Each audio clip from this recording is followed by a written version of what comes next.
Nagliyab at sumabog ang isang power bank habang nasa inspection table sa Rojas Airport sa Capiz. Kumislap ito habang sinusuri ang bagahe ng isang pasaherong pa-Maynila. Binugahan ito ng fire extinguisher pero sumabog. Nagkalasog-lasog ito at nag-iwan ng itim na abo sa sahig.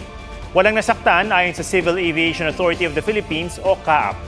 Napagalamang sobra ang watt-hour capacity ng power bank sa itinakda ng CAAP na 160 watt-hours lamang.